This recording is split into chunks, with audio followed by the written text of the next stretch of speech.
It's another edition of Time About the Movies, and today we're taking a look at the films of June 21st, 2002.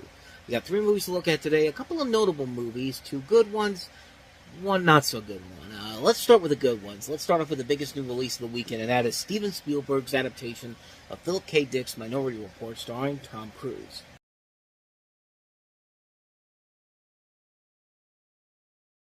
Minority Report is set primarily in Washington, D.C. and Northern Virginia in the year 2054, where pre-crime, a specialized police department apprehends criminals based on foreknowledge provided by 3 psychics known as precogs. The cast includes Tom Cruise as the chief of pre-crime, along with Colin Farrell as a deputy of justice agent, Samantha Morton, Max von Sydow, and combines elements of tech-noir, whodunit, thriller, and science fiction genres, as well as a traditional chase film, as the main protagonist, played by Tom Cruise, is accused of a crime he has not committed, and essentially becomes a fugitive. And for Steven Spielberg, this was a nice return to form for him after AI, Artificial Intelligence, was not the movie that I think he wanted it to be. I mean, you had a collaboration with him and Stanley Kubrick, the late Stanley Kubrick, and it turned into a movie that was very much an underwhelming film, but this film in particular, for the most part, really does work. It's very stylized. It's very visually impressive to look at. It has a stellar cast led by Cruise, and Steven Spielberg really shows his ambitions as a director here. I mean, it's a really good, well-made film overall. The ending is a little bit of a cop-out, and it definitely feels like it really hurts the ebb and flow of the film. Like, it really does not feel like it's part of the same movie. I mean, when you really look at the ending of this movie, and then you look at the rest of the film, like, it really does not add up at all, but it's never getting to the point where I could say that it completely ruins the film in general. I mean, the movie is still very good for the most part. I just wish the ending was a little bit better than what they were setting up. I mean, it's a basic Hollywood ending when it really comes down to it, and, like, there are definitely a lot of similarities to this and the other Philip K. Dick sci-fi story that's been made into a great film, Total Recall, and, I don't know, like, to me, the ending I thought really was the weak link of the final climax of the movie overall, of the final film overall. But like I said, it doesn't really hurt the ebb and flow of the movie. It's still a very solid film. The ending had been a little bit better. This would have been a classic film, and it still holds up as a really good film. Definitely one of the better sci-fi films coming out around this time, and it shows that that Tom Cruise and Steven Spielberg really can work well with each other, and they would later re-team again a couple years later with War of the Worlds to not the best success overall, but it certainly gives you a sneak preview of what was to come with this movie here. I recommend this a lot. Minority Report, it's a classic movie for the most part. The ending could have been better, but for the most part, it still works very well. I do recommend it. So with that said, let's go ahead and move on to my next movie. Probably the best movie on this list, easily, and featuring one of my favorite Disney characters. My favorite Disney character of all time. Let's talk about Lilo and Stitch. First of all, let's talk about that marketing campaign. I mean, we just talked about in the last episode how Scooby-Doo had a brilliant teaser trailer, and one of the greatest teaser trailers of all time. But man, if you want to talk about one of the greatest marketing campaigns of all time, Disney went all in on Lilo and Stitch. I mean, having him show up randomly throughout classic Disney movies, the second renaissance of Disney animation. I mean, that was one of the greatest marketing campaigns of all time. I mean, what more can you say about that? And even the posters for this movie, where you have all the Disney characters like cowering in fear, like they don't know what the hell this thing is. Which, even though there's been some weird designs in the Disney animated classic family, but it's this alien that's somehow the black sheep of the family. And honestly, Disney really needed to do it because, Atlantis the Lost Empire came out the last summer and was seen as somewhat of a financial failure for Disney when it was released in a time when 2D animation was really starting to lose its muster because of computer animation's rise. I mean, we had Shrek, Jimmy Neutron, Ice Age had just come out. It seemed like there wasn't really anything that was going to resuscitate it any sooner. And then all of a sudden, here comes Lilo and Stitch, and that marketing campaign really helped the movie in a big way because it definitely showed a different vibe than what Disney had done up to the point. But at the same time, doing something different had hurt them in the past. I mean, Atlantis was a big example, and it would still continue to hurt them. But they found that silver lining, that unique and different silver lining, and it makes it work out into this movie, Lilo and Stitch, which is just... It's one of my favorite Disney movies for a number of different reasons. You've got a story here about, this little creature created by generic experimentation and bound to prison with his evil creator. So Stitch escapes and heads to Earth, where he tries to impersonate a dog and gets adopted by little Lilo, played by DeVay Chase. I'm sorry, I'm thinking Dakota Fanning, but no, this is DeVay Chase.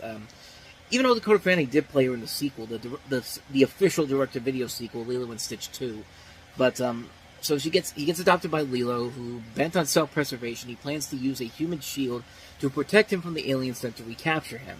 But without a greater purpose in life, no friends, family, or memories, Stitch does a little soul-searching and begins to understand the meanings of love and family, and his feelings for Lilo begin to change. The main focus of the movie is Ohana meets family. That's the main line of the movie. Ohana meets family. Family means nobody gets left behind or forgotten. Butcher the line right there, but this wasn't for Disney. It was a huge step in the right direction. After a couple of little misfires, Lilo and Stitch was definitely more of a welcome return, combining two really great, wonderful characters. I mean, Stitch, I think, is my all-time favorite Disney character. He still is my all-time favorite Disney character. I mean, you ever seen that Scooby-Doo crossover with Supernatural where one of the guys is saying, like, I take a bullet for Scooby-Doo, and, like, I take a bullet for Stitch, man. Like, he's the perfect little collaboration of everything. Like, he's a perfect creation. Like, he's a lovable creature. He looks very well done. Like, he's a lovable creature, but he's also a maniacal killing machine. Not killing machine, but a maniacal, violent machine. Like, it appeals to everybody. It appeals to the ladies. It appeals to the guys. Like, if you want to, like, it appeals to the boys and girls. Like, he's a character that really meshes together so well. And he's just a fun character to watch. Like, Chris Sanders does a very good job of playing the character in the movie. I mean, you really do get behind this character on both sides. You want him to find his purpose in life, but you also don't mind him when you see him doing these ridiculously insane, over-the-top action sequences in here.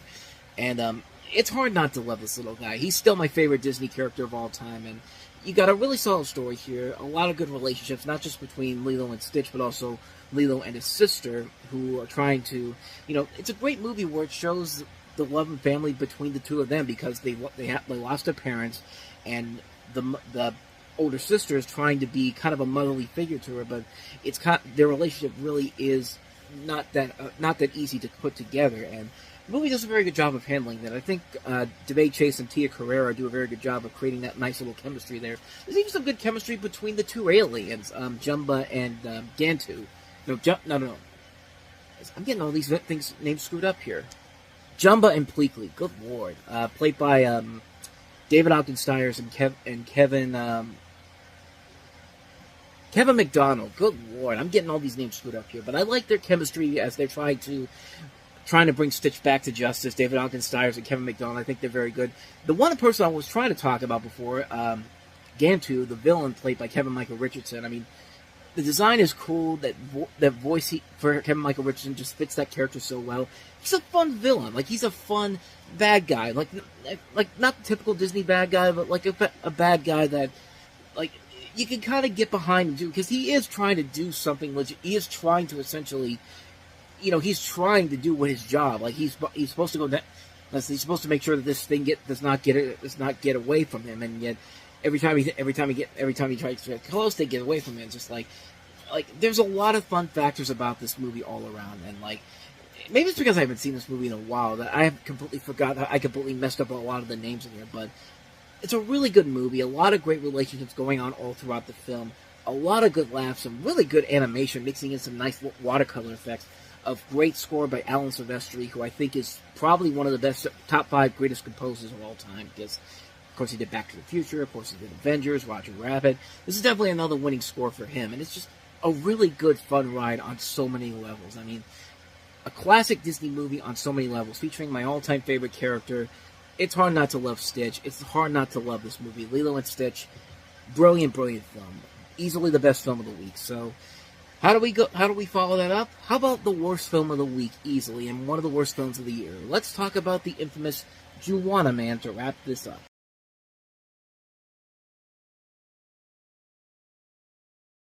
Behold the movie that makes Sorority Boys look like a masterpiece by comparison, because, my God, this has got to be one of the worst movies, cross-dressing movies I've ever seen, if not the worst. You have a story here where you have a former basketball star who gets suspended for life, played by Miguel A. Nunez Jr., who becomes a female impersonator and joining a women's basketball team after being suspended from basketball. In addition to him, you've got Vivica A. Fox, Kevin Pollak, Talmud Davidson, Kim Wayans, Lil Kim, just a lot of good people in this movie. Even this guy, Miguel A. Nunez, is not a bad actor. I mean, he's done a lot of character work over the last couple of years, but it doesn't help when the movie he's starring in is a movie where you have to be where your biggest star of the film is the person you're supposed to follow is a complete asshole, a complete sexist asshole. I mean, my God.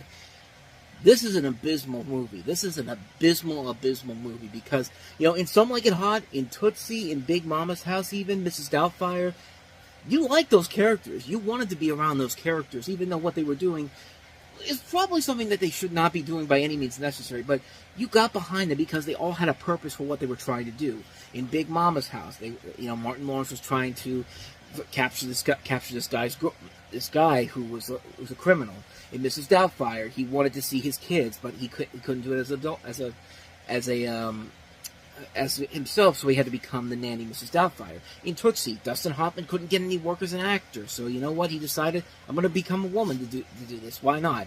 In Some Like It Hot, those two guys were disguising themselves from mafia gangsters, and one of the guys at the end of the movie, like Jack Lemmon's character, is basically trying to get this guy to convince him that, hey, I'm not who I say I am, and it's at the point where he's just like, I'm a man, and the guy's just like, well, nobody's perfect, and that's the way the movie ends. Like, you like those characters in that movie, even in these movies, even though you don't kind of agree with their situation, and they're going to get figured out eventually, but this movie, this is the pure example of what happens when you have a character that is the complete scumbag. I mean, this guy is a complete, utter scumbag, and this movie, like, as soon as he gets onto the basketball team, like, you think he would do everything he could to keep himself under a low profile, don't do anything to cause attention, but then you see him grabbing asses when they were in the huddle, like, they're in the shower together, and it's just like they're doing he's doing everything that you should not do in this situation,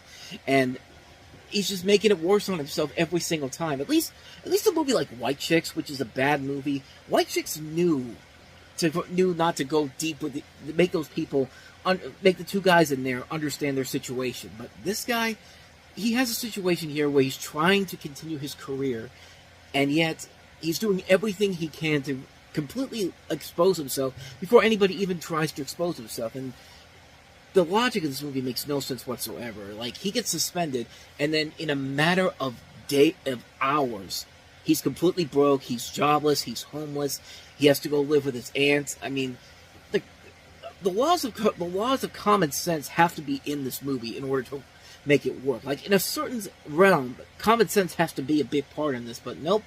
And, like, the fact that this team, after everything that he did to them, and the fact that is like, they still were behind him at the end of the movie, and it's just like, no, you should not be behind this guy by any means necessary. I don't care what kind of movie this is. Like, don't get behind this guy and what he did after what he did to you guys. It's just like, nope, we got to do it because that's just the laws of these movies. It's just like, no, just this. It's a horrible movie. It's a horrible, horrible movie. I mean, there is nothing about this that's worthy of it whatsoever. And, like, it's like I said, it makes Some Like It Hot look like a master. It makes Sorority Boys look like a masterpiece by comparison. I would rather watch White Chicks again more than Juwanna Mann, because at least White Chicks has more enjoyment factors to it that are so bad it's good. This is just so bad it's bad. Like, it's a terrible, terrible movie. Avoid this one like the plague. Please, avoid this one for the love of God. Trust me, you're doing yourself a huge service by not watching this movie. Avoid this one like the plague. Juwanna Mann. Just don't do it, man. It's not worth it. And so on that note, we wrap up another edition of Time About the Movies. And we'll wrap June 2002 on the next episode with two movies, Adam Sandler and Winona Ryder starring in Mr. Deeds. And we have the big screen debut of Hey Arnold the movie. Which, the pure example, another one of those pure examples of a TV movie blown up for the big screen. But we'll delve more into that on the next episode. So until then, thank you so much for watching. And if you want to see more videos like this, please hit the place on the next page, check out the previous episode, and also don't forget to hit the like and subscribe button if you want to see more videos like this on this channel. So with that said, I am off. I will see you guys next time, and until then, as always, take care.